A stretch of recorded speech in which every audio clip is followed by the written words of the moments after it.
Hello, good evening, Chaturani.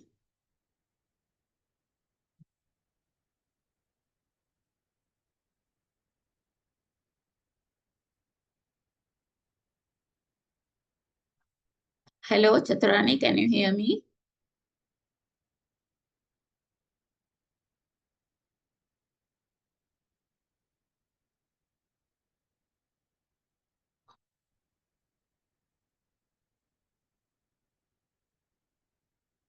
Hello?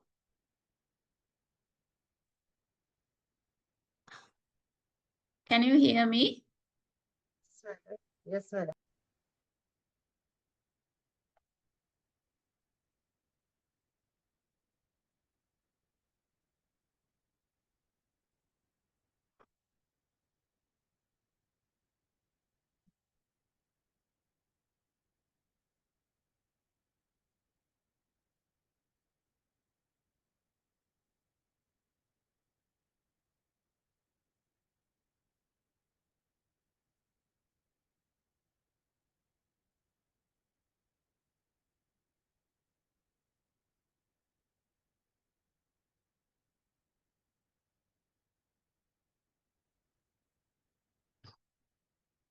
Good evening.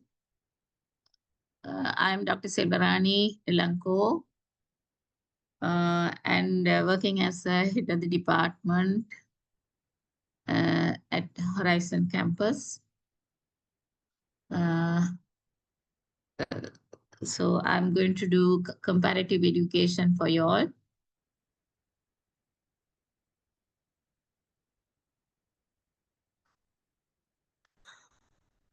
So comparative education is this compulsory subject in any discipline of teacher education program. So even in that, you have to understand the topic comparative education. That means we are going to compare education from different countries, right? So just not comparing, we are learning a lot of things from other countries. So why we have to compare is the big question, right? So when we are preparing curriculum, especially when we are preparing curriculum in Sri Lanka, right? So we can't just write down the curriculum, right? So we have to refer, right? So many countries, particular subject curriculum, right? So now we are in the global village. We have to compete with foreign countries. So definitely we have to refer what they are doing, right? So different countries have different type of education. Their education systems are different, right? So some countries are doing very well in education, right? Especially our people, right? Principal, teachers, right? So the government of Sri Lanka is sending them to Finland.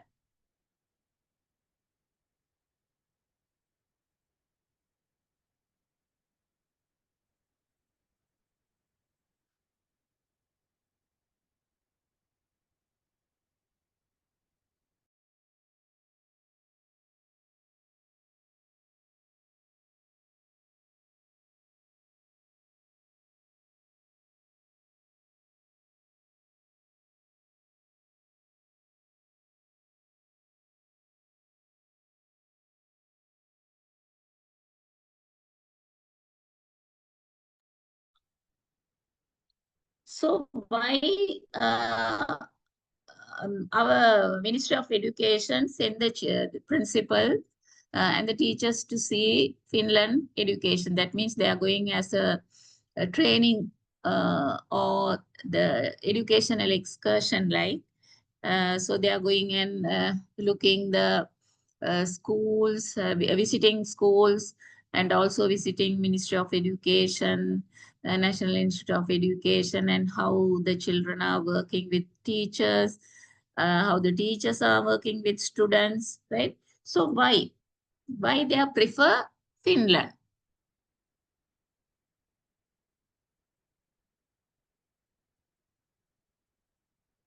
Any answers? Finland have the best education in the world.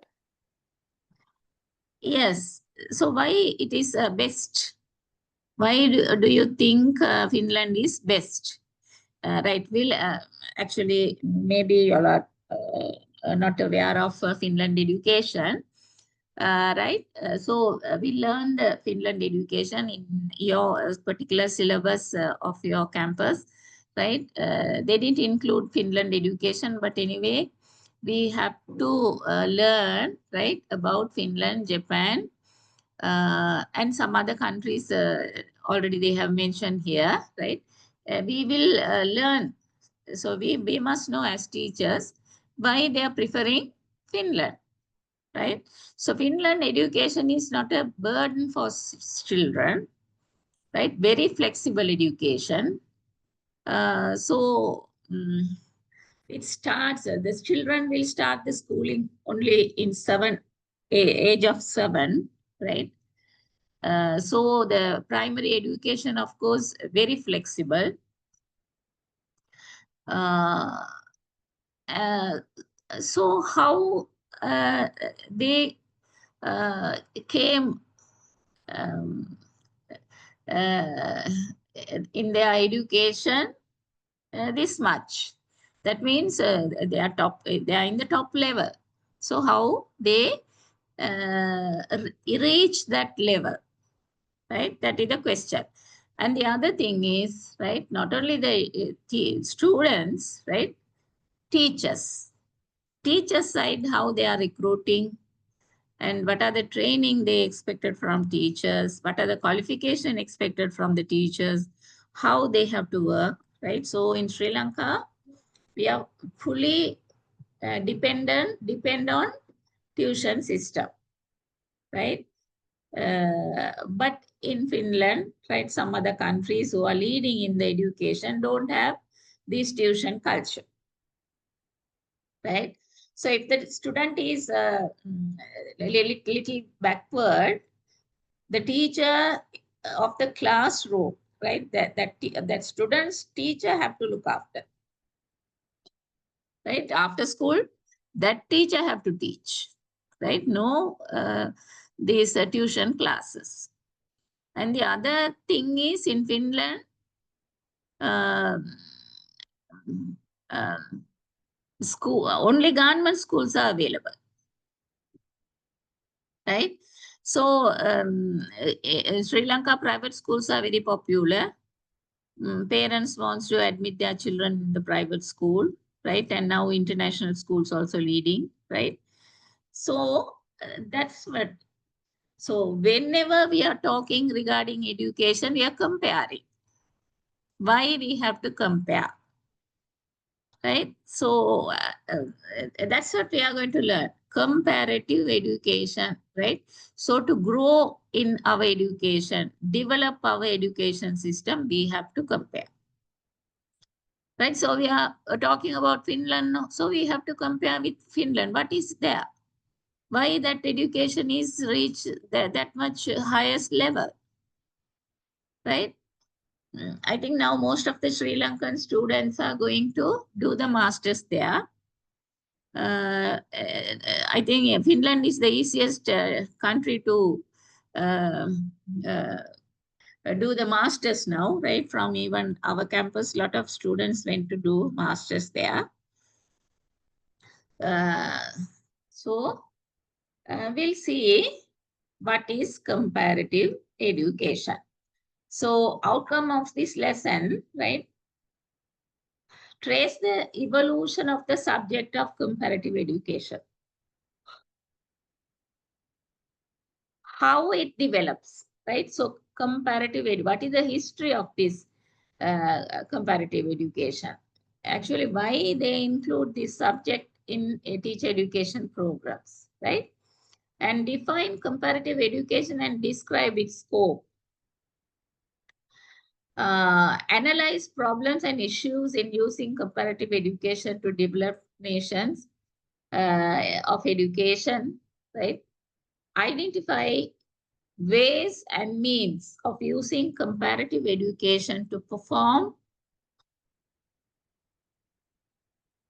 your role as a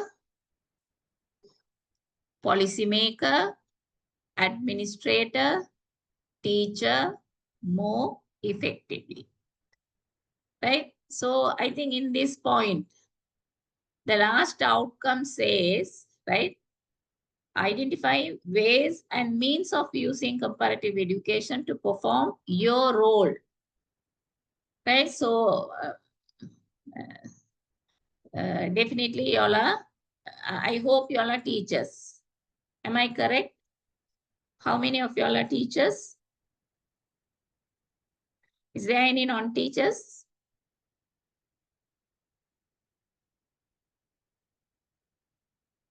I'm a teacher, madam. Right. So normally the postgraduate diploma means the graduates can do the postgraduate diploma in education, right?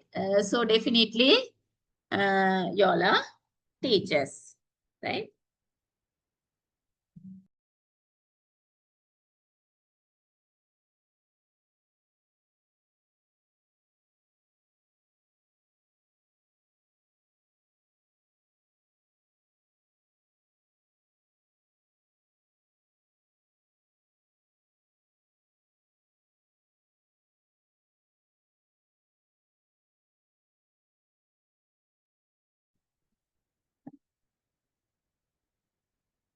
So your role as a policymaker, administrator, teacher more effectively. So if somebody asks why you all are learning comparative education, so this is one answer, right? So to do your role perfectly, right? To perform well, right? This will be useful, right? Because as a policymaker, you have to make new policies. Administrators, maybe principal, right? So, so they can do something better than earlier, right? And teachers, right? They're comparing and they are gathering information from other countries, what they are doing, right? Even they can do research, right? So once I went to present one paper in Japan, right? So one researcher compared grade 9 science book, right, of Japan and Korea, right? So the grade 9 age level and the syllabuses, right? And each how many units are there, right? What type of knowledge they are giving, what type of the practice oriented things are there, right? And he compared the level of science knowledge giving by those two countries, right? So that is also a comparison, right? So the Korean education, of course, it's very hard. It's very, they have to work very hard, right? So we met students from different countries and they told Japan, Korean education is not easy task. They have to learn and it's very tight education, not like Finland, right? So countries, according to the countries, according to their need, they are preparing the education system, right? And the resources what they have in their country, right? So the education system is trying to introduce those resources to children, then only they can think of use that resource and do something new, right? So in our country, Sri Lanka, what are the resources we have in our country? Can you name some resources what we have? So in Africa, gold is there. But in Sri Lanka, there's no gold, right? There's no gold mine, right? So what we have?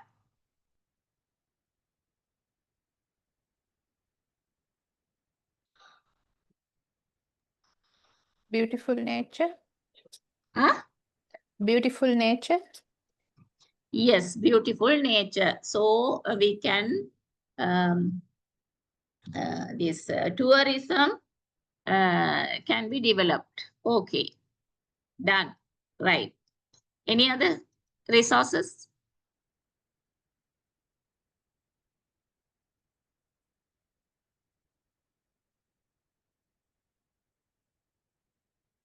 Gem, graphite.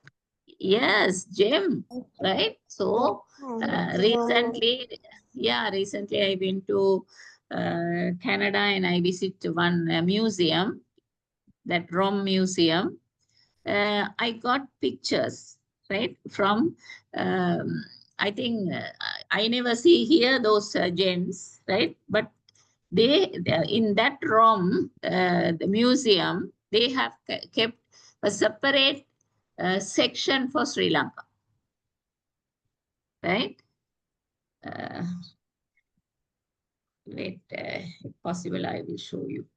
So actually, it's to see, we have resources, right? So we are admiring, right? We have gems, right? So Manik, right? Ratnapura, they are finding a lot of things, right? But are we having any kind of degree program regarding that, right? So to develop that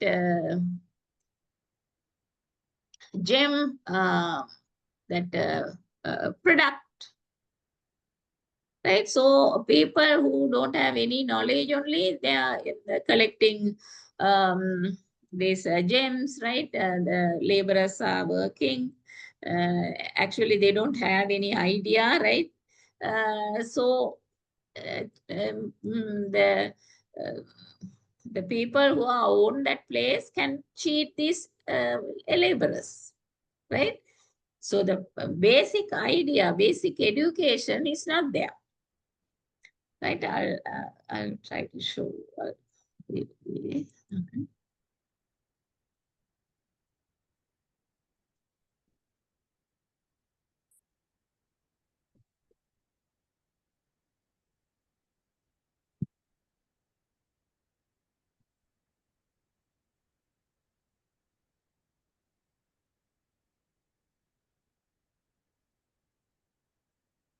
It's in the phone now.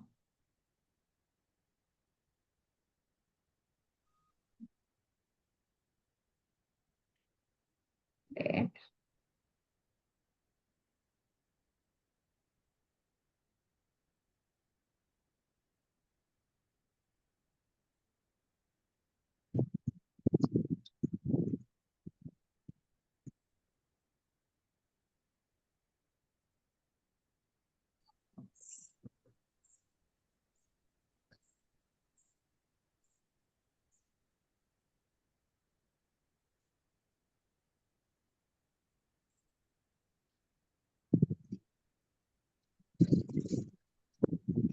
I have all that pictures in my phone, right? So next time I will upload to the computer and I will show you 24, 25 type of gems I saw in that museum with Sri Lankan names, right? One big stone was there in a separate place, right? So, so the comparative education means, right? We are thinking only academic side, Not that.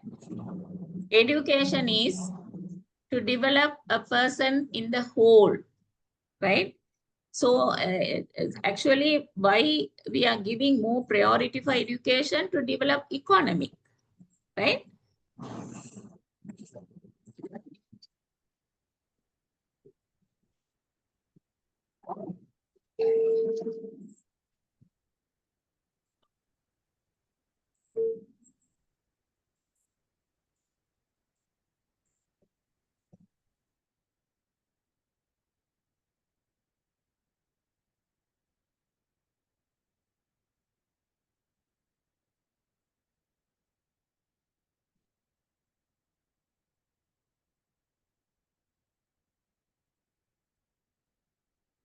Can you see the screen? Is it visible? No, ma'am. No. Right. Now, No, ma'am. Sorry. yeah. Not yet. Not yet, ma'am.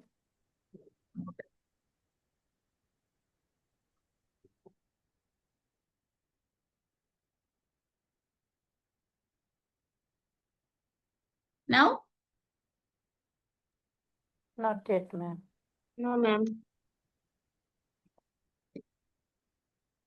right, then I will close it and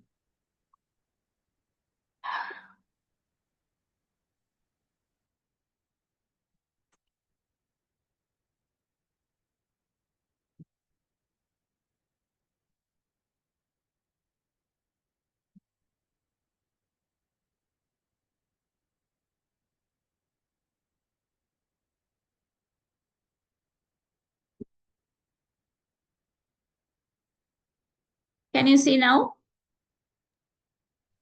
Not yet, ma'am. Sorry.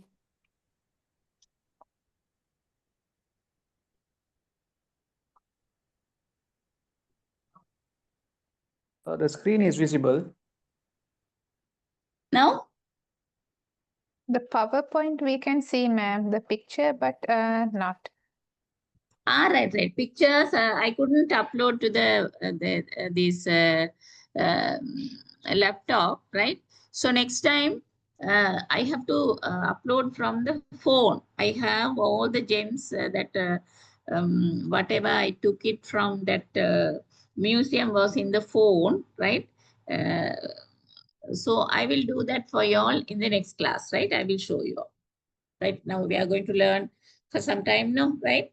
So today is the introductory class. You can see can you read this? What is comparative education? That you can, it's visible, right? Yes, ma'am, we can see that one. Okay, right.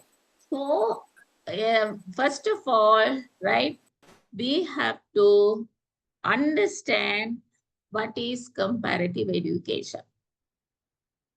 Right? So comparative education, while a valuable field for understanding and improving educational systems globally, right? If you are not comparing with other countries, right?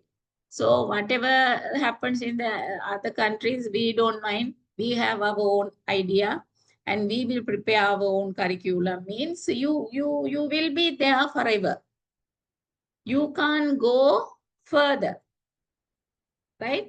So now we are in the global village, right? So we have to compete with other countries also. So definitely we must know as teachers what was going on in other countries, how they are teaching, what is the content they have, right? So, so when I went to Canada, I met many Sri Lankan students, right, who were studied here and now they are studied there. Even the adult students, young students, right? So I just, as an educator, right, I just wanted to know the difference, between this Sri Lankan education system and Canadian education system. Right? So the A-level students told, right? So they find difficult with maths. The math standard is high than the Sri Lankan education system. Other than that, in some science section, right? So our A-level syllabus, they are learning in the campus. So that science education knowledge, not actually practical oriented thing, knowledge is given more in Sri Lanka, right? So A-level students told that, right? So there's no A-level examination, that national level examination they don't have, right? So anyone can enter the university with the school results, right? The teacher is deciding the future of the children. If they are doing well in the school, they can enter the university, right? In some countries, there is an entrance exam, but here even for the medicine, I think they are having. Other than that, they can enter. But the thing is, in Sri Lanka, if we got the entrance to the university, no one is going to fail. Everyone is becoming a graduate, right? But that was not there, right? So so the students can enter the university with the school results, no, right? So within first 2 years of first semester, there will be a huge dropouts because the university education is very hard there, right? So some contradiction. Our A-level is barrier to our students, right? So they have to score more marks in A-level to enter the university. So in that country, that barrier is not there, but higher education is very tough, right? So it doesn't mean that the Canadian children are not learning in the campus, right? So that is not easy. You can't just pass, right? And another group of students I met. So up to grade 5 college, passed the scholarship and went. I know one children, our relative. So now she's in grade 9, 10, I think, right? So I just just asked some question from that girl, right? So how you're enjoying, whether can you see any difference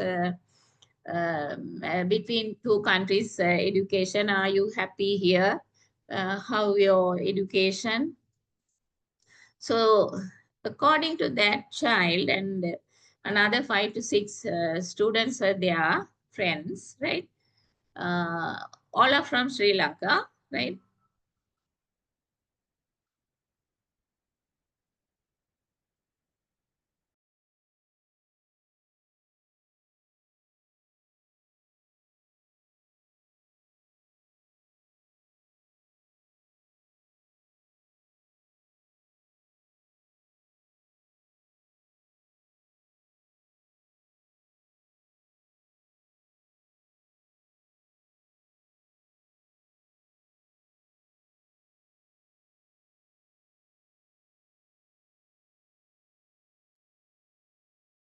So those students told, right, we can see the difference from Sri Lanka. Sri Lanka, when we are the schooling in Sri Lanka, actually we don't want to go to school that much. If we are at home, we are happy, right? Oh, so many holes.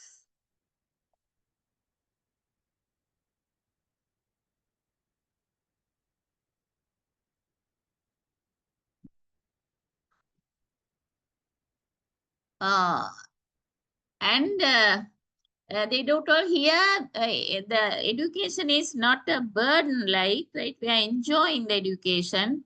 a lot of these extra curricular activities are there, community projects are there. We have to do lot of projects with different places. So they are giving chances to even to work with universities. So we are enjoying our education, right? So that outer exposure is more in that country, right? So we never miss even a day. Uh, uh, every day we are going to school. We love that, and the teachers are working for us a lot. So, so this is also a comparison, no? Right? So why that those children are happy, right? And so I sometimes I used to um, this go through their books, written books, how they are how they are doing work, and what are the type of books they are having, right? So no need to carry books, right?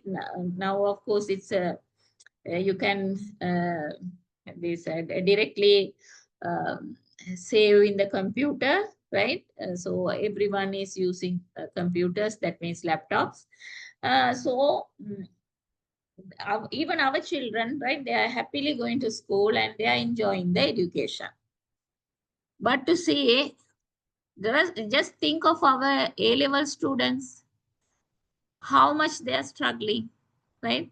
2 years, they are going for tuition, not only one place, 3, 4 places, right? Why?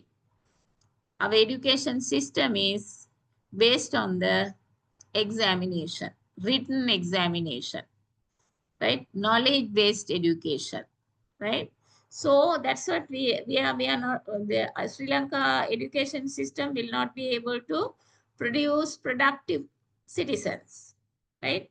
Knowledgeable, but they can't put into practice, right?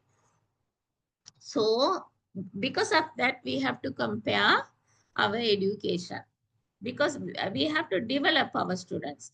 We have to make our community people to a certain standard, international standard, right? So because our children also going to learn and they are migrating, right? So at that time, so these children told us, no, the math standard is more there. So we struggle a lot. Most of the Sri Lankan students didn't select the maths field because their knowledge level in maths is lower than that country, right?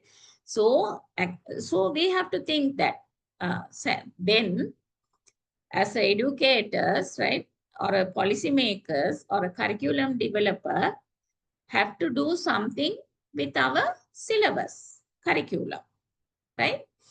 So here say comparative education, while valuable field for understanding and improving educational systems globally, faces several problems and issues that can complicate its research and application, right? And they are talking about research, right? Up to A level in Sri Lanka, we are not giving any kind of this knowledge regarding research. But our children are doing project-based learning. So we are giving targets and so problem-solving things are there, right? But those children, they are doing research, right? So the research knowledge is very important to invent something new, right? So system globally faces several problems and issues because in current situation problems we have to face a lot of problems, right? So we can remember the corona period, right? So why we didn't go out? It's spreading, people died, right? There's no medicine. So at that time, research is needed, right? They have to find at least to control that illness, right? So especially in the medical field, research is very important, right? Because um, uh, so now only we know about corona, right? Earlier we don't know anything. The same thing with this um, another natural disaster we had, but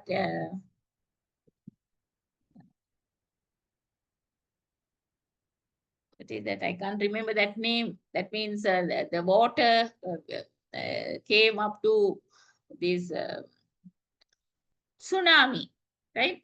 Even we never know about tsunami, no, right? Uh, so if we know about other countries, right? So if we have experience regarding any the other countries, so when we are watching this news, right? Sometimes volcano is disrupting.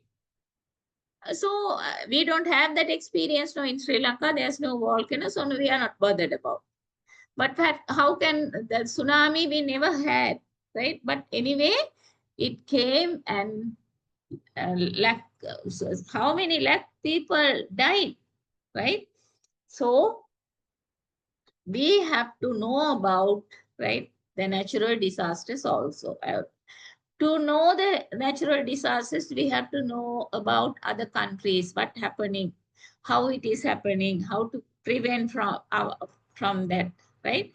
So in that way, we have to think of our problems and issues, maybe economical problem, right? So complicate its research and application. These challenges often stem from the complexity of comparing educational systems across different cultures, political context, and historical circumstances. Here are some of the main problems and issues in comparative education, right? So this, the first point is very important. So comparative studies means, so we will get the idea with that name, comparative education. So you all might think, right? We have to compare the education of other countries. Not only that, right? Comparative education is a vast field of study. It does not only study the educational system of other countries, right? Got it? It does not only study the educational system of other countries or confine itself to a single strict definition, because it covers disciplines such as sociology, right? What is the discipline? Sociology, political science, psychology, and anthropology of different countries, right?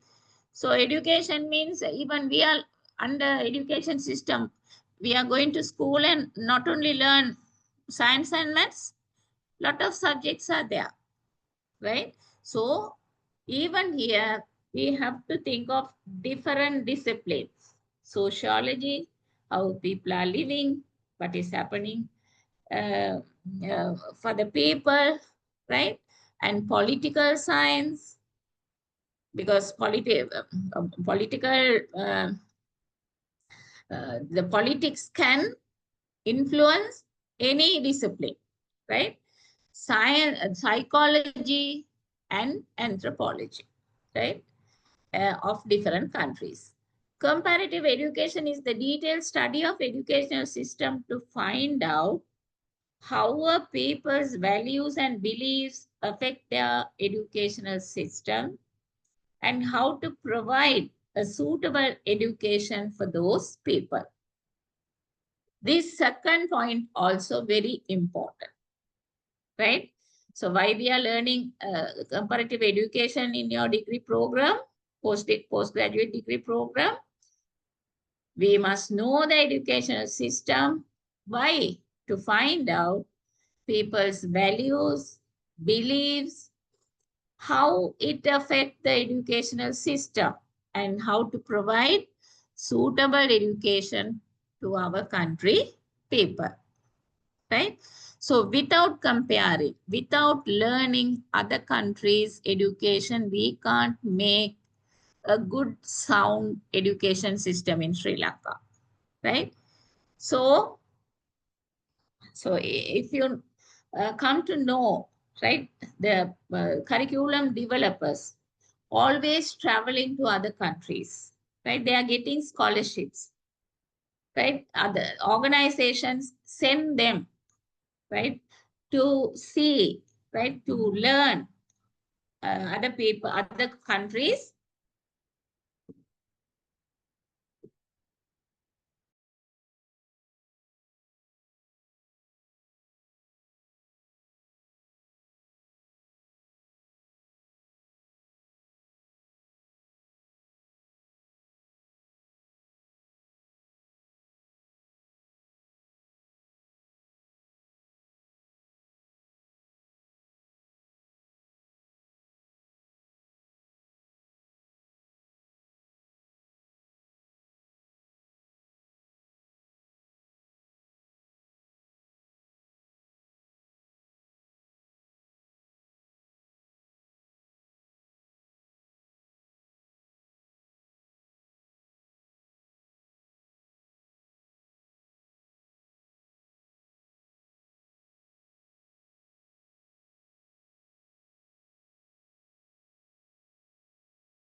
Sorry for the disturbance, right?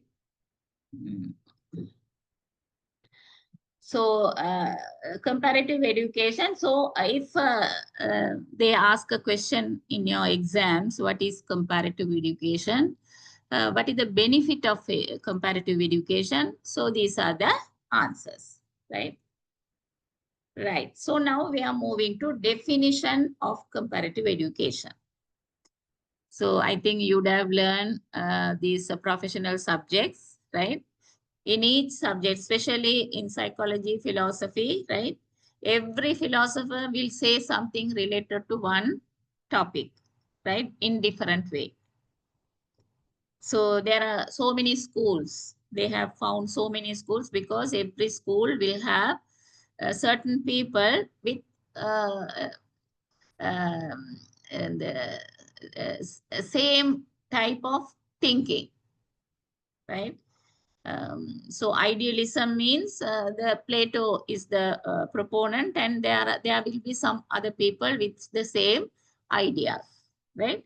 So likewise, comparative education means different people will say uh, different ideas regarding comparative education, right? So why we are learning these definitions, you have to analyze these definitions and to prepare your own definition for comparative education. That is very important, right? So normally students are thinking definition means they have to memorize and write, right? So nowadays, right, I'm not believing in that. Just memorizing and writing is not going to help our higher education students. They have to think on their own, right? So read all the definitions, try to understand what they are, this approach, ideas, thinking, and make your own definition for comparative education, right? So here see, Nicholas Hans in 1958, this is an old one, right? Defines comparative education as a step-by-step study of different and often contrasting educational systems with a view of understanding their differences and similarities. So here directly Nicholas is saying, right, comparative means you have to compare and contrast, right? That means you have to learn the similarities and dissimilarities of education system in other countries, right? So that is what I told. Even when we are learning at the beginning, we also thought like that, right? We are going to compare our education system with other countries. What is happening in other countries? How they historical changes in other countries, like, right? So, according to Harold Na and Max Sexton, those people giving a definition in 1993, right? So that is somewhat recent. So close to us right now, we are in 2025. Comparative education has 4 purposes, right?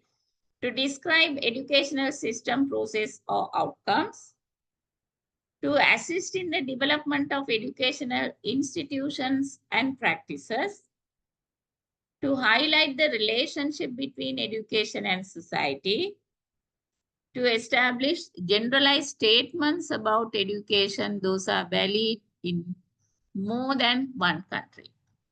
So you can see the progress of definition.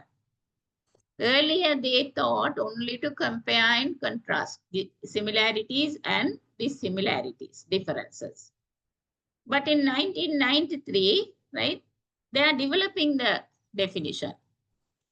Educational system process, development of educational institutional and practices, relationship between education and society, right? So education is for society. Why we are having schools, right? The children, while the children who are learning in the school is going to the society. The schools are sending balanced personality citizens to the society, right? So how schools are functioning, that is also coming under comparative education. We can compare the schools, structures, universities, right? To establish generalized statements about education, those are valid in more than one country, right? So we'll see another definition.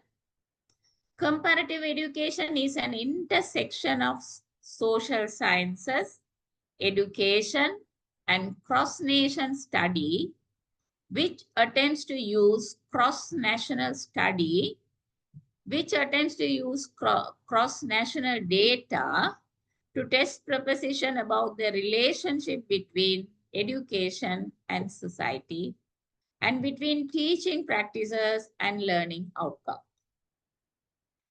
Right? So this is a little bit complex definition, right?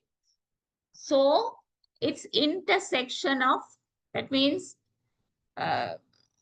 what we can see is, right, social sciences, education, and cross-nation study.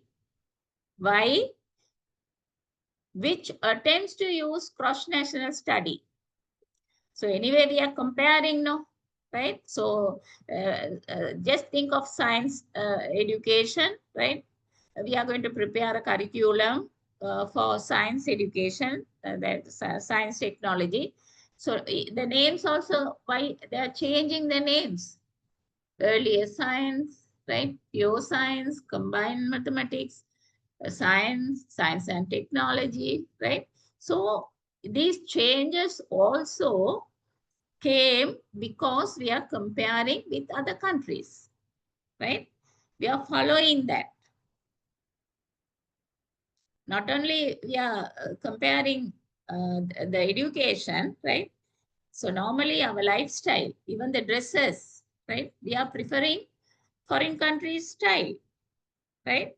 So even the education also, if that is good, right? Profitable, if we give productive students, definitely we can follow, right?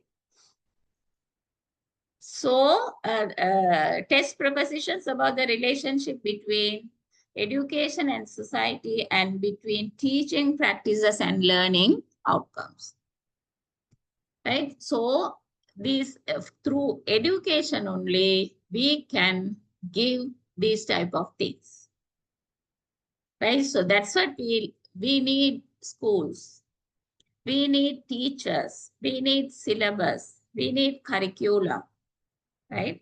We have to have a structure for the school, even the university structure, right? So everything is decided by this comparative education, right? So I hope, have you all done philosophy as a subject? Yes, madam. Yeah, under philosophy, I think you would have learned about philosophers, right? So different philosophers are proposing, right? Education system, role of the teacher, teaching methods, subjects, right? So why, but it is not the same, right? So the Plato is proposing something, Dewey is proposing another one, Gandhi is proposing something different, right? Marx is, Karl Marx is proposed some different according to their perspectives, right? They are proposing, right? But we are learning all those proposals to prepare a proper, suitable curriculum to our country, right? Right.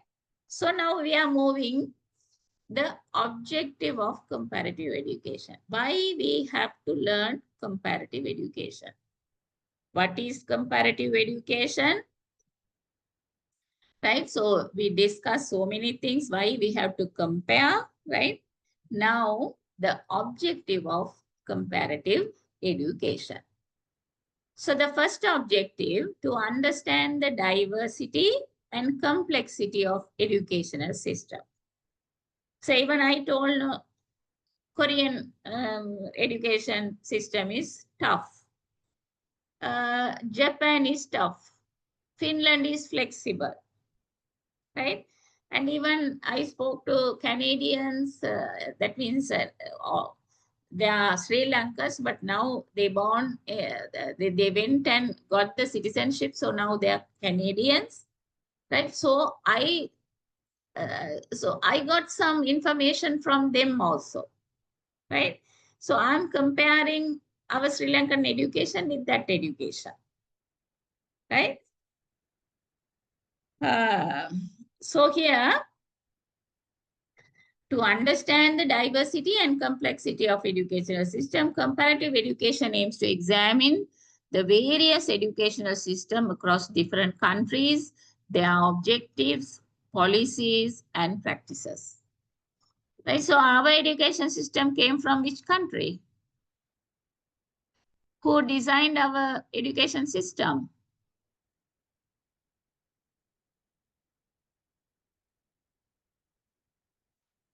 GC O level, A level. Who decide that?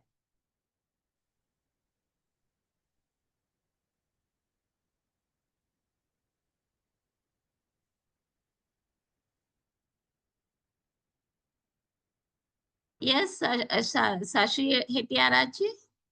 What is it? What is your idea? Who decide that? It's from British. Yes. British. Still we are having British ideas in educational system, right? So actually, the British, that means England is a developed country, right? Sri Lanka is developing country, but they introduced their own system to Sri Lanka, and still we are following that. Our country resources are different, right? And culture is different. Our lifestyle is different, right? But we are using their education, right? So then and there are some changes, right? We will learn that changes also, right? Educational reforms. You will see, you can understand what type of reforms we had in our Sri Lankan education system. Is there any system that reforms reflect any invention or scientific thing, right? You can this guess, or whenever when we are going to learn that part, right? You can understand what type of reforms we had, right? Okay, so the second objective, to identify the strengths and weaknesses of different educational system. First of all, we have to identify, to understand our Sri Lankan educational system weaknesses and strength, right? We must know the other countries' strength and weaknesses. Then only we can identify, right? So by comparing different educational systems, comparative education helps to identify the strengths and weaknesses of each system and what factors contribute to their success or failure.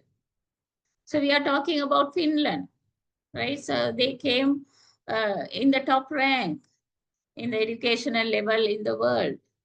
So how they came to that point, right? How that successful this situation came to them, but how they make it, right? So those things, right? So one objective is to know that, right? What is happening in Japan? How teachers are working, how students are learning, what are the teaching methods they are using, how much syllabus they are giving for grade 1, grade 2, grade 3. We have to compare, right? And the third objective, to promote educational reform. So in Sri Lanka, every 8 years, the curriculum developers are doing some changes in our curriculum, right? That is what we call reform. Okay, so to promote educational reform, when we are making changes, we must know what are the changes we have to make, right? So to that, we have to do some research, analysis, content analysis, right? So to content analysis means we are going to analyze different countries' content. Just think of this, we are going to prepare a civic education. We introduce civic education again to the Sri Lankan education system. No, earlier they had, and after that they don't have that subject. Now it is there, right? So why they are introducing, what they are going to, what are the content they are going to have in civic education? What is the purpose of introducing civic education? So there are things behind. That is what we are calling comparing education. They have analyzed something with other countries, so they are feeling, right, this subject is a must. We have to include, right? So to promote educational reform. So identifying successful models and best practices from different countries. comparative education can provide useful insight for policymakers and educators to improve their educational system. To improve the educational system, also we need comparative education. And the fourth objective, to enhance intercultural understanding. When we are going to study or analyze different countries' educational system, we can learn their culture. So Asian countries have some similar things, right? And the Asian countries are giving more priority for religion, right? Values. So the developed countries, right, they are not bothered about religion. That is their own religion, right? So they can develop their own religion, their own values, right? That schools are not going to bother. They are not going to teach religion, different religion for them, because all the countries are now multi-ethnic, multicultural. So so they are not interested in that, right? So to intercultural understanding, right? So how they are, even our country is also multicultural country, you know, so how the other countries are managing, what if they are doing in their textbooks, how they are having pictures in the textbook. So those things also have to compare, right? So so earlier, right, when we are printing books, right, textbooks, the foreign pictures we added, but we have our culture, own culture, Sri Lankan culture. Later, they discussed, right, not to put foreign countries, foreign people picture. Now native pictures are including in all the textbooks, right? So that is also because they compare, right?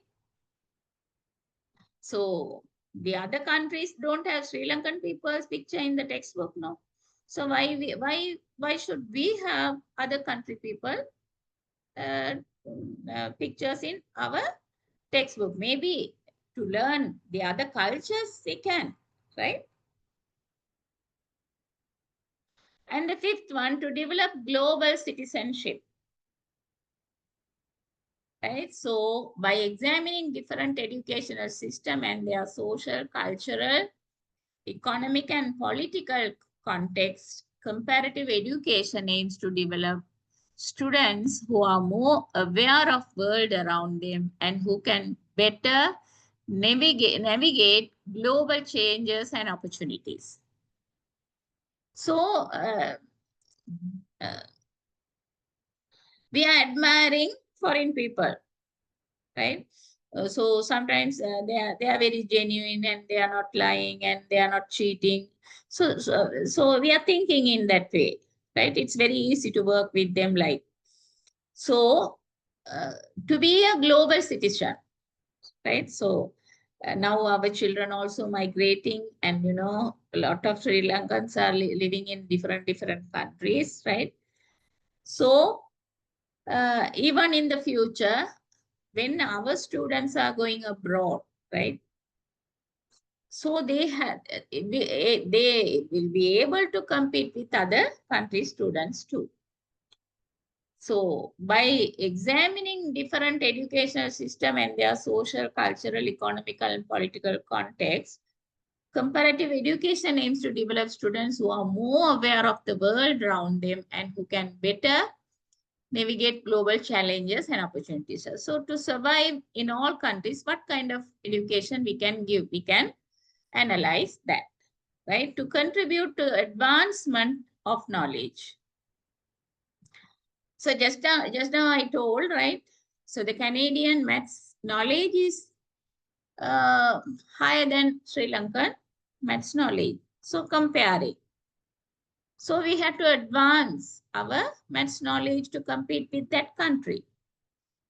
Right? So not only we are not competing with Canada, right? So we have to think globally, right? So advancement of knowledge. So nowadays, especially we have to think of information technology. Recently only we are introducing information technology as a theme in A-level. But other countries have started so long, right? Right. So now we know 6 objectives of comparative education. Why education, the comparative education have to include into the teacher education program objective, right? And now we are going to see the scope, right? Even the objective and the scope are little bit similar, right? But here, when you read this, you can see the differences, right? The scope of comparative education, first one, comparison of different educational systems. Cooperative education examines the similarities and differences between different educational systems, including their structures, policies, curricula, teaching methods, and student outcomes.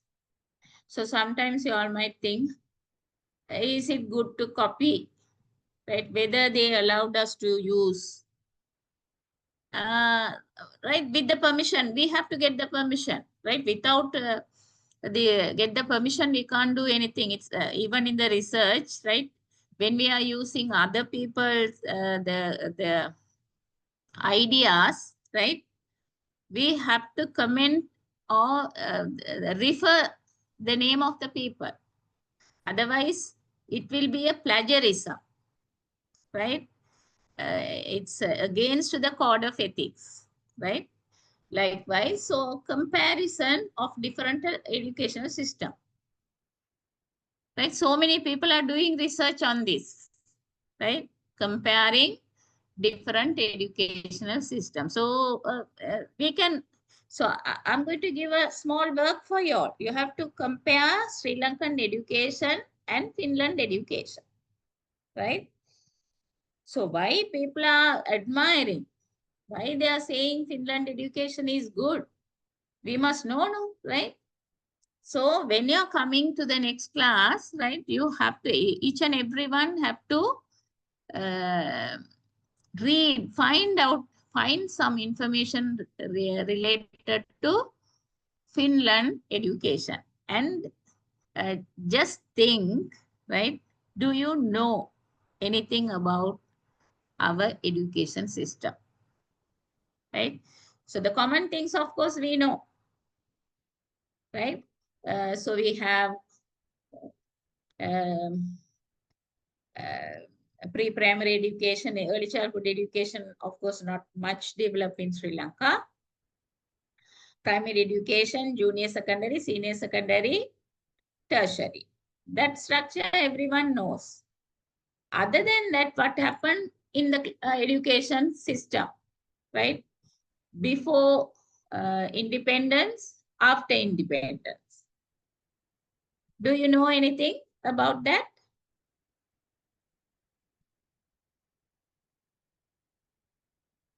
Right? So it's okay. Now we can learn, right? Under comparative education, we can learn that, right? So just please find some information related to this Sri Lankan education and Finland education, right?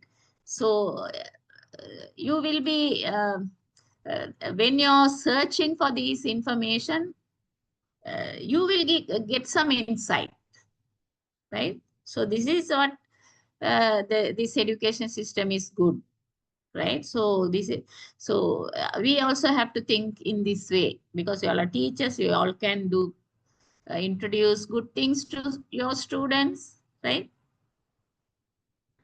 Okay, so comparison of different educational system is a scope. Under comparative studies, you can compare different educational system. That is one scope. Second one, analysis of educational policies and practices. So in Sri Lanka also we have policies, no? Right? So our policy is grade 5 scholarship, O level, A level, right? Z score, university admission. There are these earlier few disciplines only in the universities. Now they are having a lot of disciplines, right? So policies, time to time, they are changing, right? So analyze of educational policies and practices. Comparative education analyzes the policies and practices that shape educational systems, including the role of governments, teachers, parents, and students in education. So not only education system, what is the role of government? Right? So how much allocation made by Sri Lankan governments to education system? What about the other countries? Right? So from that we can get some insight, right? And teachers, how they are recruiting teachers in other countries.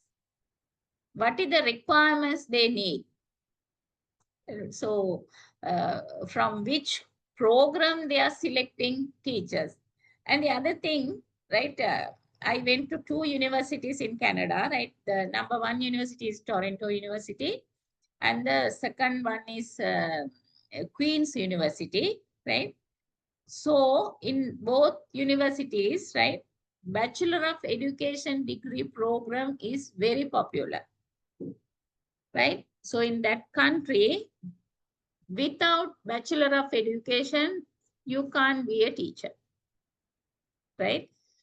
And plus Master of Education is needed, right? All the teachers are having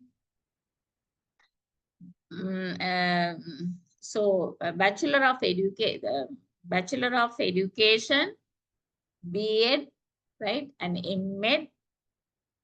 So sometimes if the graduates, bachelor's people, if they are qualified with masters, they have to do 1 hour training because they don't have BEd, right? So in that way, that is the discipline, the recruiting requirements in Canada, right? So they are very strict about recruiting teachers, even the lecturers, right? All the other jobs, they are not mine, right? But they are very particular about education system. So we have to find out with the other countries also. Now our teachers migrating, no, right? I met one student from our campus, did masters there. Our Bachelor of Education student, she did masters there.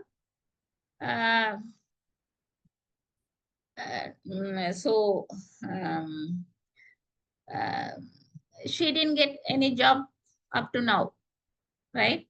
So she had to have some experience.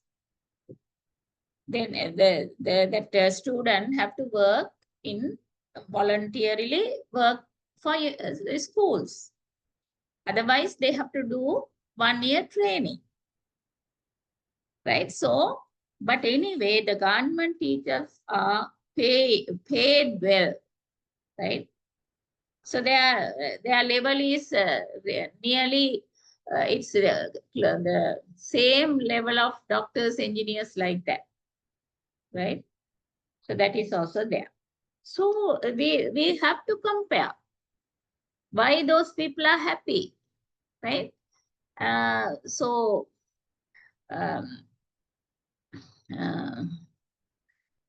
So analysis, right? Educational system, governments, teacher, parents. So how parents are treating children? What is the parents' approach, right?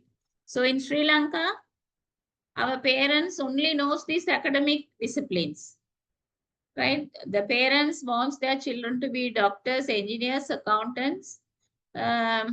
Not even banking, teaching, they don't like, right? The top level, those things, right? Now, after introducing this information technology, some people like to do IT side, right? Other than that, always they are thinking doctors, engineers, accountants. The doctors mean there are categories, no, dentist, mm, veterinary, right? So that discipline. So what that country parents are thinking, and the students, right? What is their perspectives, right? So we are comparing. That scope is there. The third one, investigation of social, cultural, economic, and political factors affecting education. So we have to think of our country because we are learning other countries' education system, parents, students, everything to develop our country's education system, right? So here, another scope under this comparative education, we are investigation what is the social aspects, cultural aspect, economic, and political factors affecting education. So comparative education considers the social, cultural, economic, and political context in which educational system operate and how these factors influence educational outcomes. Right, so as you all teachers, as you all citizens of Sri Lanka, you all know each and every government changes, the educational policies also changing, and subjects changing, and they are doing a lot of things. But in France, any government cannot handle anything related to education. That is something different, right? So here we are comparing France. In that way, right? What is the factors influencing in educational? What is impact, right? So that one we can learn. And the fourth one, study of international organization and global education initiative. Comparative education investigates the role of international organizations such as UNESCO and OECD in shaping educational policies and practices, and examining global initiatives such as sustainable development goals that have an impact on education. Right? So this name, UNESCO, right? So the UNESCO is a non-governmental organization working worldwide and their goal is to improve education, right? As you all teachers, you all know the education country to country different, right? The standard of the education is also different. And some countries are very poor and they are very low in education, right? So this UNESCO is trying to bridge something, right? So under philosophy, you will learn education for all. That is also UNESCO's motto. And 4 pillars of education, right? They are always thinking of it, world education, right? So UNESCO. So we are learning these things also. And the fifth one, examination of educational reform and innovation. What reform they have made?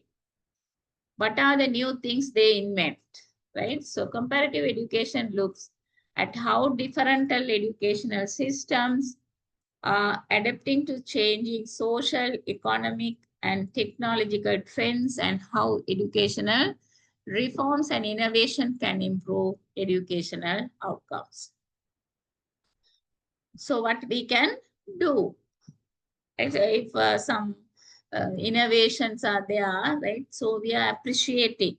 So our students also invent something, innovatively do something, no, right? So, so for that, our education system have to be sound, right? And the sixth one, exploration of educational equity and access. So comparative education examines how different educational systems address issues of equity and access, and how policies and practices can be developed to promote equal opportunities for all students. Right, so think of Sri Lanka. Are we having equal opportunities in education?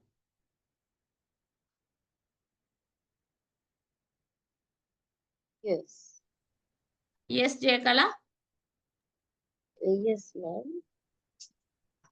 Yes? Yes, ma'am. Equality. Equal opportunities. I don't think. Government. Sashi, what is your idea? Ripna? Actually, I don't think that they are having equality, because when we go to the rural areas, they don't have equality opportunities for the children. Then we come to Yeah. the city, burdens, then all the facilities Yes. more than Yeah, comparatively. so, yeah, very good. Right? So, equal opportunities means each and every student, the human right is there. Each and every child have a right to education, right? So, is it happening? So, we even our schools have different criterias. 1AB school, type 1, type 2. Why? According to the facilities, right? So national schools. So the national schools have laboratories, science laboratory, other than the rural school, they don't have. So if a child wants to learn science in rural area, the child have to travel to a city, to a 1AB school, right? So, and think of these university education. Are they providing for all? No. So nearly 2.5 lakh students are sitting for the A-level examination, and 1.5 lakh students are eligible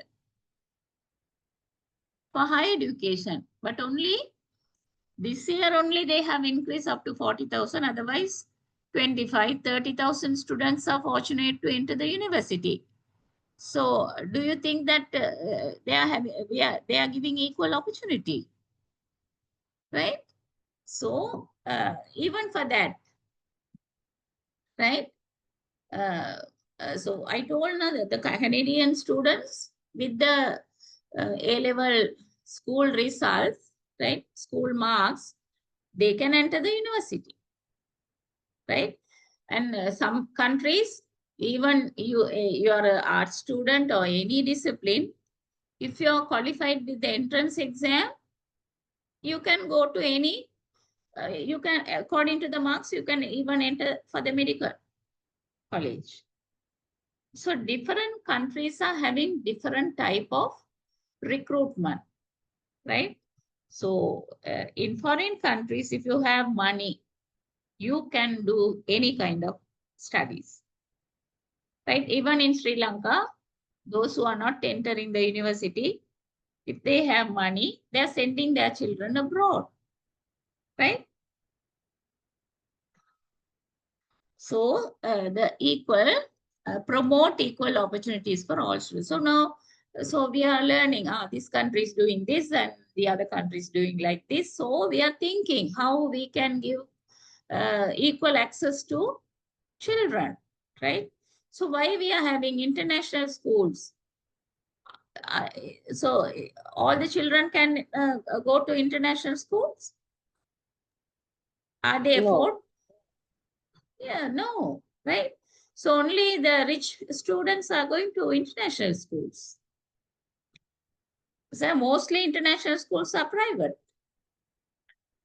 Government have that stream, right? But international schools are purely private, right? So the rich people are sending their children to international school.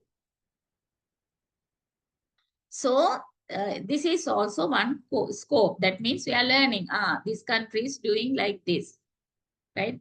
For equity, what they are doing. Or equal access, what they are doing, right? So from that, we can get some insights. Okay. So we'll see the benefits, right? One by one, we are going. Benefits. View education from multiple perspectives. So they are having different cultures, right? They are learning different languages. So maybe they are thinking China is the most popular, the population is high. I think now number one is India, right? So which language is mostly spoken by people? But as we know, it is English, right? So why it is not Chinese? But in that way, we have to think. So comparative education means not only for education, we can compare with anything, right? That is the way of critically thinking, right? So view education from multiple perspectives, contribute to social change and educational process, foster international understanding. So when we are comparing with other countries only, we are getting an international understanding, right? An opportunity for global cooperation and critique. So when we are looking for histories, right, education history, not only we are having hardships, all the other countries also had hardships, right? But how they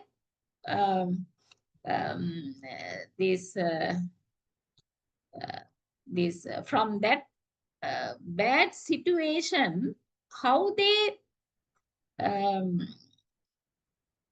develop their country to certain level, right? So those things we have to learn. And even the school children normally used to ask the question, why we have to learn history?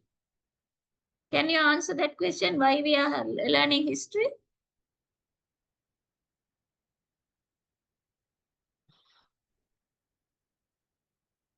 It's a compulsory subject, right? Why we are learning history? It's help to learn our culture. Yes. One point is how we have how our ancestor lived, right? So that knowledge is also so the revolution, how it begins, right? Yes, right. To get to know about the past history. Yeah, what happened in the past? Yes, but development took place. And we are talking about Gurukula studies. In the early stage, there's no schools, right? So a Pansal education and Kovil, right? The people, the guru and Sishya, right? That relationship was there.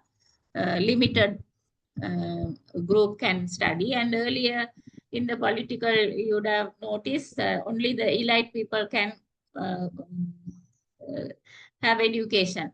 They are not allowing others to go to school, right? So for that only we are learning history. What happened? What happening? Right? In the future, what have to happen? Right? So the students have to understand, students have to think. So when we are talking about Mahaparakrama Bahu, at that time, they export rice. Are we export rice now? Why? No. Now we are not exporting. Why? And he built so many tanks. Right after Parakrama Bahu, is there any tanks were built?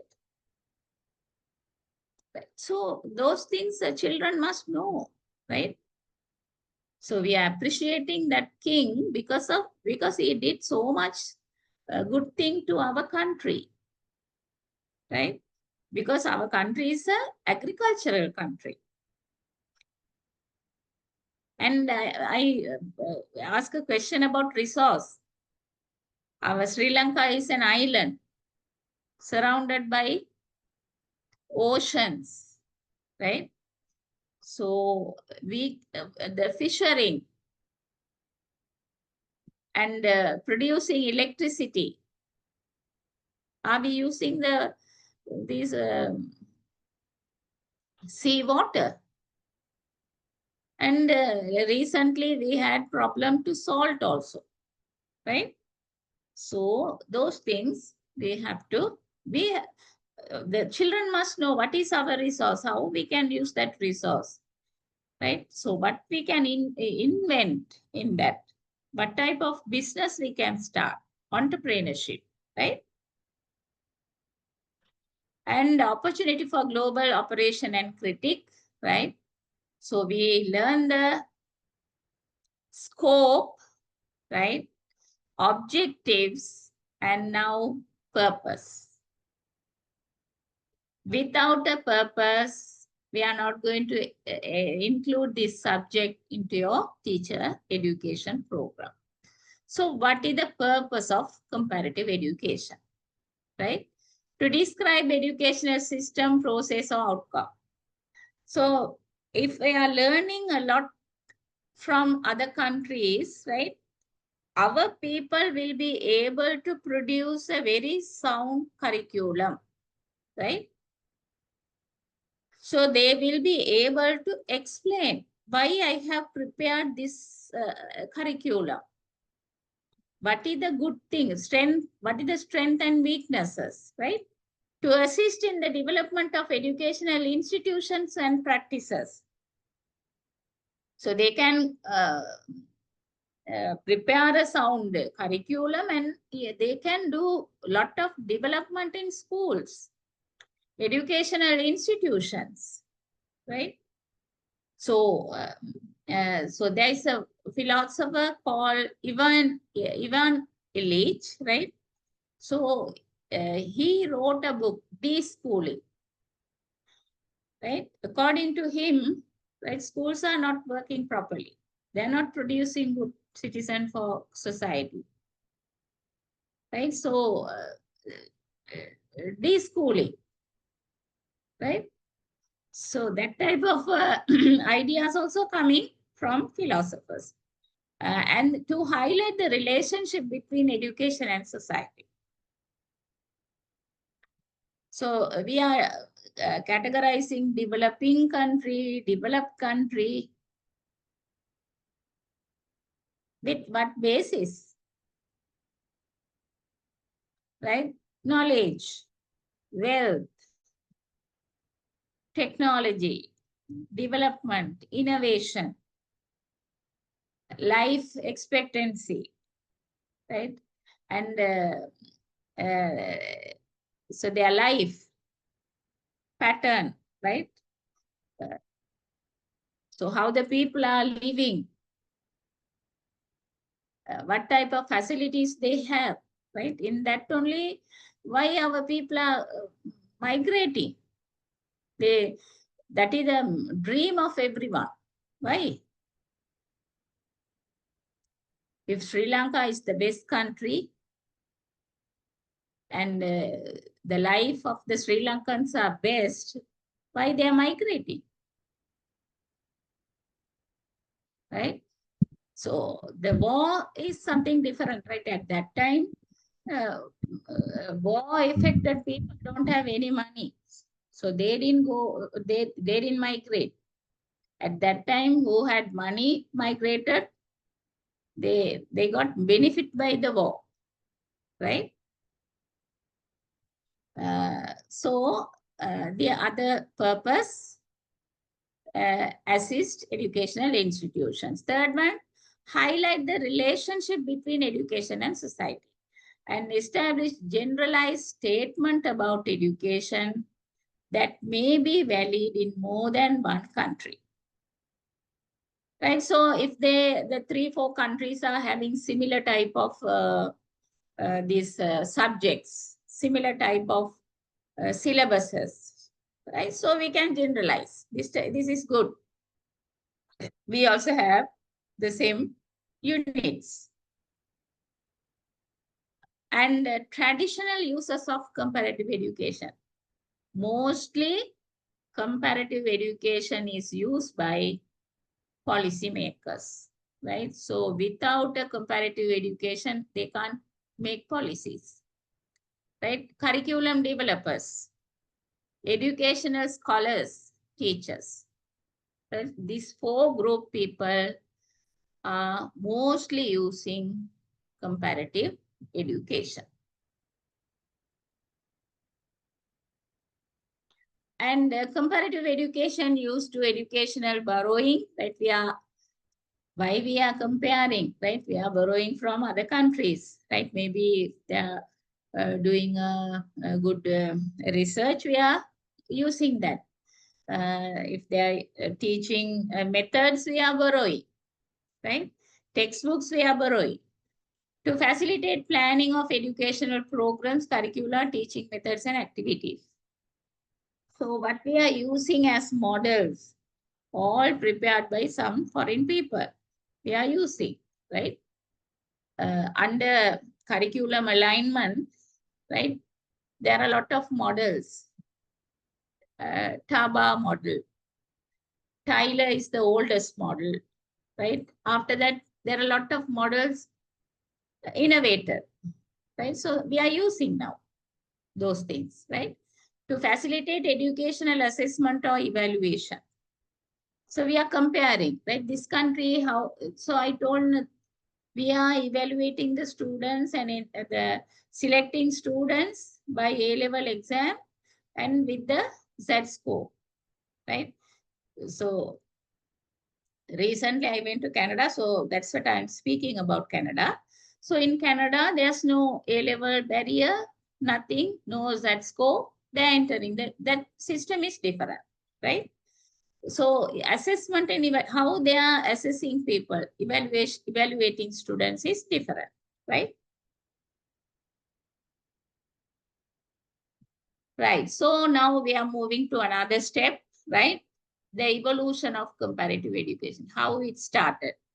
Is a field that examines and compares educational systems, policies, practices, and outcomes across different countries and cultures. The main points of its evolution can be summarized as follows. So how it's developed, how it started, right? So origins in early foundation, 19th century. How comparative education starts. Now only we are calling as comparative education, earlier different in name, right? So origins of early foundation, right? Influence of social sciences. The field emerged in the 19th century as a part of the broader intellectual movement to understand societies and their institutions. Early comparative education was closely related to sociology, philosophy, and political sciences. Right, so in the philosophy, right, when you're learning philosophy, right, up to now what is happening was already there, right? Whatever the philosophers invented, we are teaching, right? So that's what we are calling philosophy and education are two sides of a coin. We can't, if we are cutting into two, if we are cutting the coin into two, it is useless. We can't use that, right? So the philosophy and the education both have to be together, right? So even here, philosophy, for sociology and political science.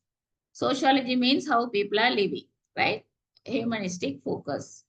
Early scholars compared educational system to understand human development and social progress, drawing inspiration from philosophers like Jacques Rousseau, John Dewey. So you will learn regarding these two philosophers under philosophy, right? So John Rousseau, naturalism.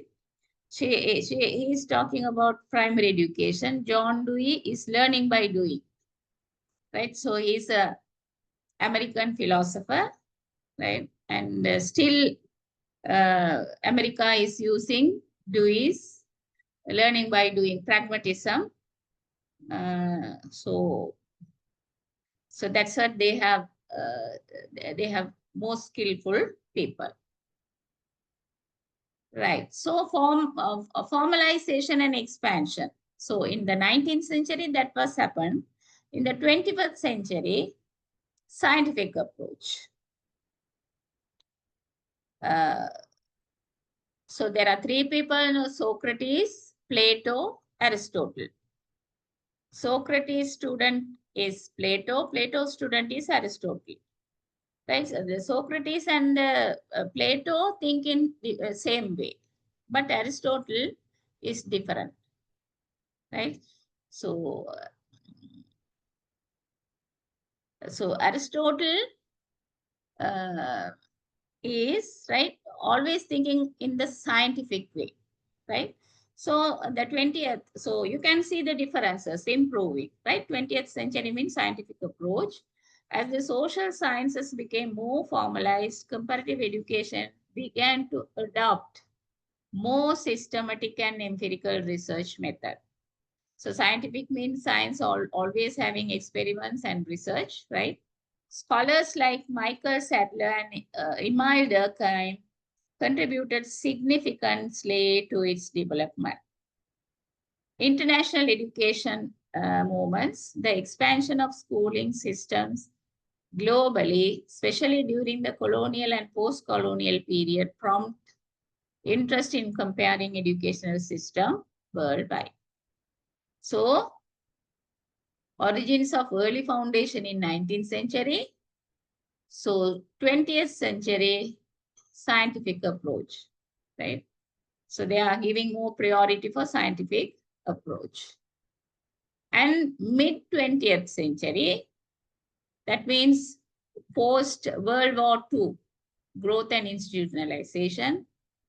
The post World War II era saw a dramatic increase in international cooperation and the spread of educational systems with institutions like UNESCO and the World Bank supporting comparative studies.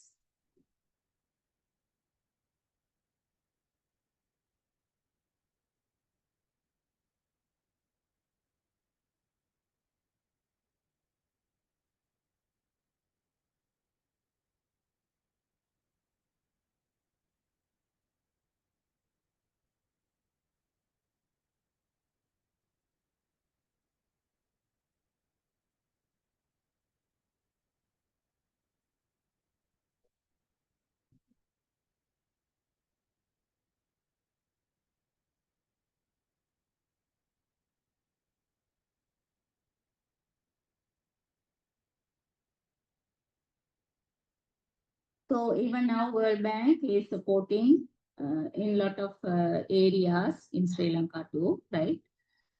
Focus on educational policy, comparative education became closely tied to issues like national development, modernization, and policy reform. So after World War, right, they are thinking of this peace, right? So war is not a solution for anything, right? In that way, they are thinking. So educational policy, comparative education became closely tied to issues like national development, modernization and policy reform. Researchers studied how different countries approach education as a part of broader social and economical development goals. Studies are increasingly based on quantitative data, often focusing on educational outcomes, structures, and governance. Right? So empirical research means the people who are doing research. Right? So even if you all are doing the masters, you all will do research, right? So research masters are there, and even in PhD they are doing research. MPhil they are doing research. So those empirical research, people are doing research. So they are finding new knowledge. And late 20th century, critical and multidisciplinary perspectives. So critical comparative education, right? By the 1970 to 80, scholars began to critique the field for being too Eurocentric, for not considering the effects of imperialism, colonization, colonism, and inequality in education. The work of scholars like Geoffrey Wilford and Peter B. Evans brought attention to the cultural and historical context that shape educational system. An interdisciplinary approach, comparative education began drawing on a wide range of disciplines, including anthropology. So anthropology means these old stories, right? And economic, it means historical things, economics, political science, and sociology, with the focus on issues like social justice, equity, and the role of education in addressing global challenges. So the people, why World War, right? So they are, they are thinking now, right? Globally, we need justice, right? And equity. Everyone have to have the same facility, right? And the role of education have to improve, right? According to the global changes, right? So these are the main things, right? That means from the beginning, how this comparative education emerged, right? And contemporary trends, this is 21st century, 19th century, 20th century, and now in 21st century. So globalization and educational policy transfer.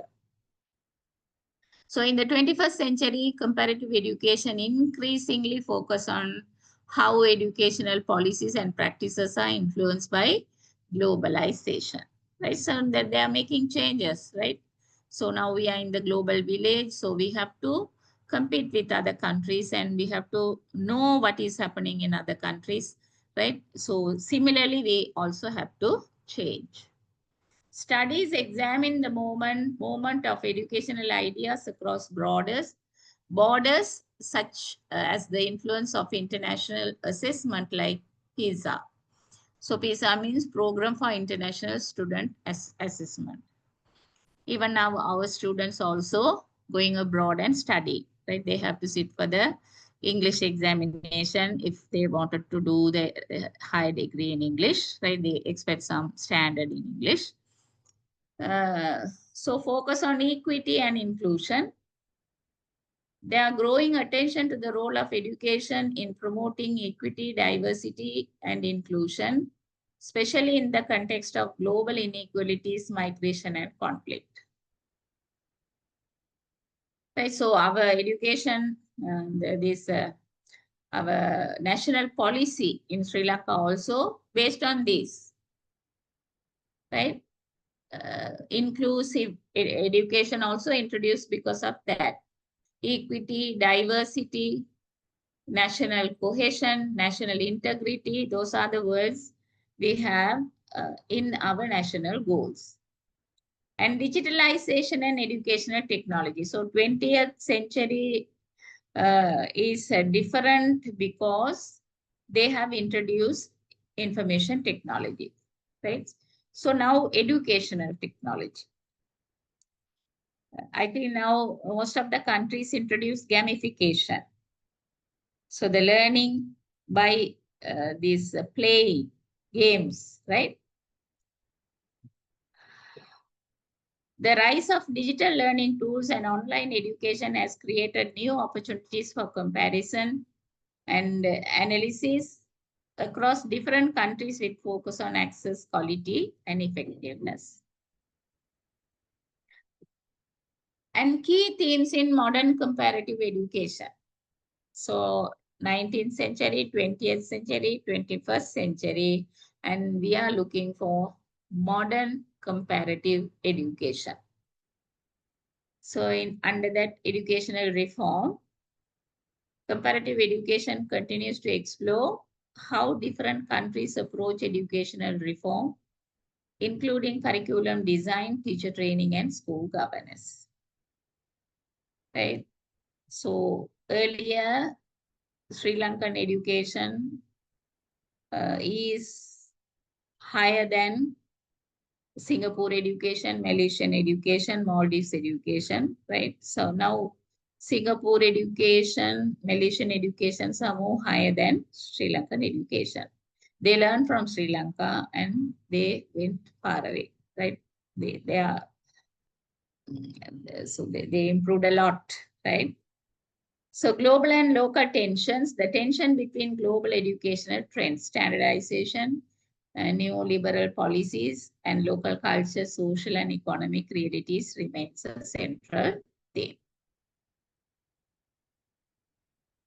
And focus on sustainable development. Can anyone explain what is sustainable development?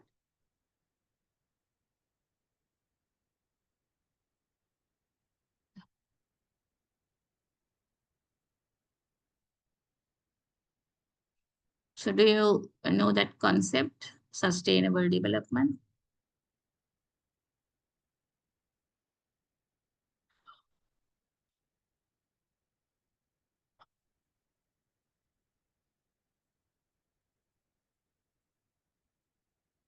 So you are doing postgraduate diploma, right? So you have to discuss, you have to come out with your ideas, right? So we have, so the discussion mode, that this is an adult education, right? So just listening, I think better than that, we have to discuss it. Sometimes you all might know new things. You all are in the field now, right? So you all know the changes better than me sometimes, right? So what is sustainable development?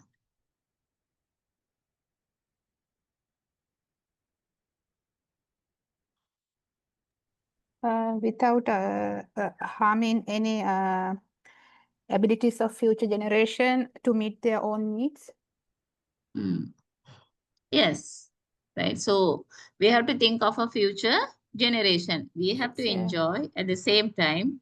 We have to keep room for them. We have to keep the resource to use the future generation too, right? Good, right.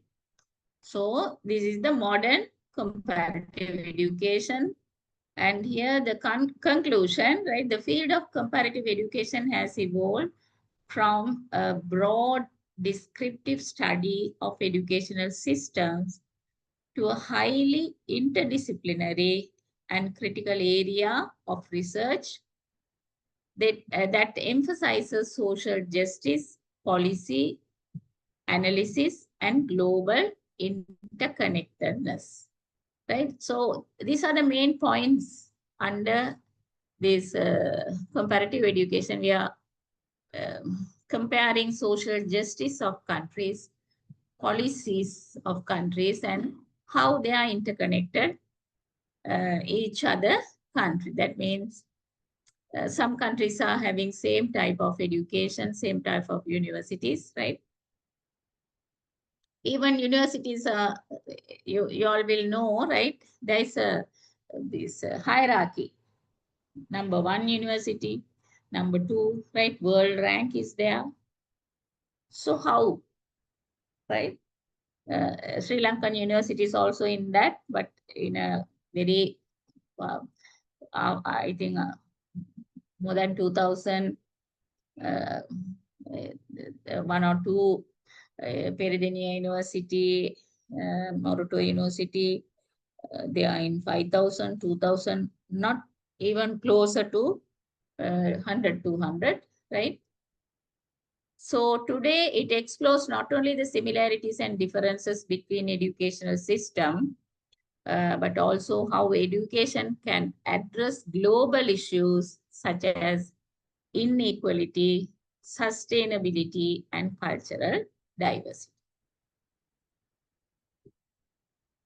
Right? So this is the I gave introduction to comparative education, and you have to understand before learning comparative education, what is comparative education and why we are learning comparative education as a subject, what is the purpose, what is the scope, and what is the objective. Those are the things we learn today.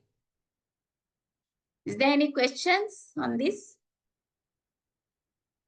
Any clarifications you need?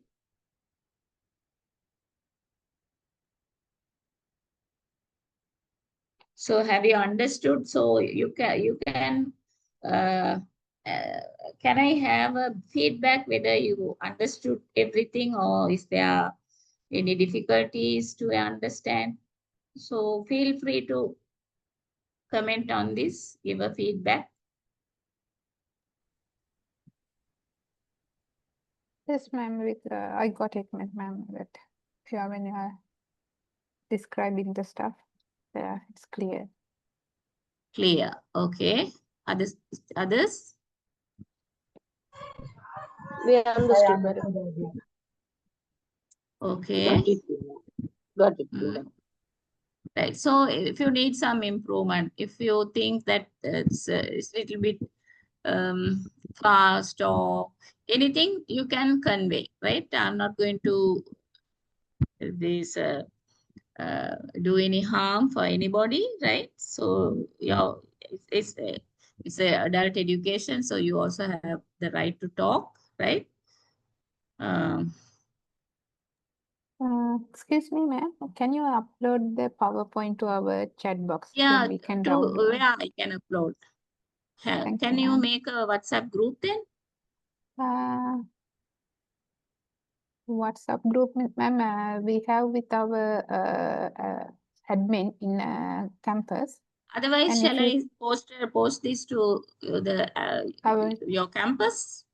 yeah, or otherwise, if you can upload to our chat box here, then we can download from here. Okay. Right.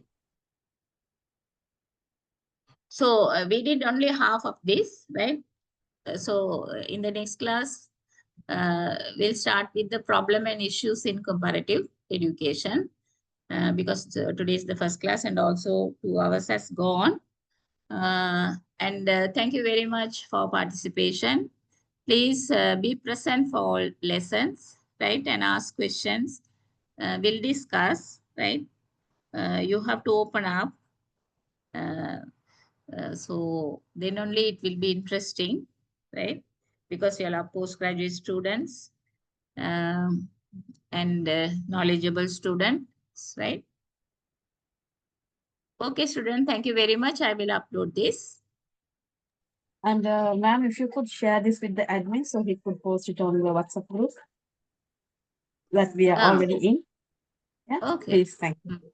All right.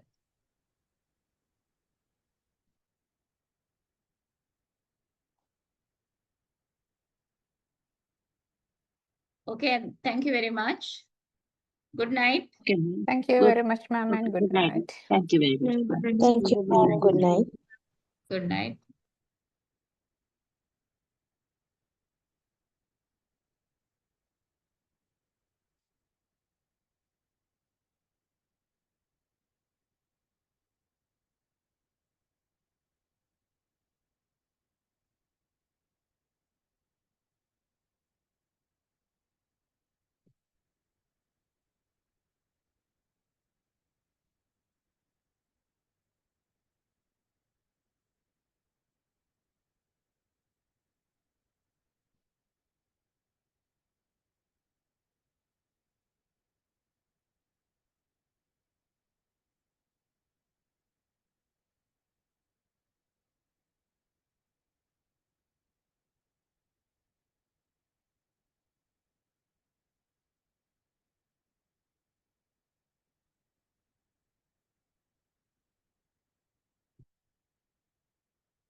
Ma'am, madam, Yes, I would like to, yes. yeah, madam, I would like to know that from our campus, they have mentioned like this, madam, inclusive education, Yes. emerging trends in Inclusive education. education also, I'm only doing the inclusive education.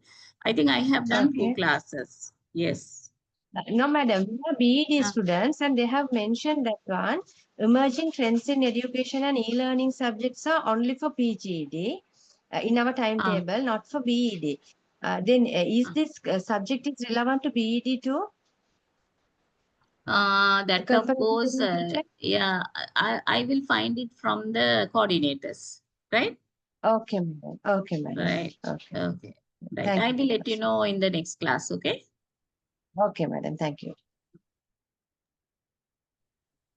So I have posted comparative education in the chat box, right? Ma'am, we can't see it, ma'am. Just now I'm Mm. uploading. Yeah, ma'am, got it, got it. Thank you very much, ma'am. Okay. Yeah.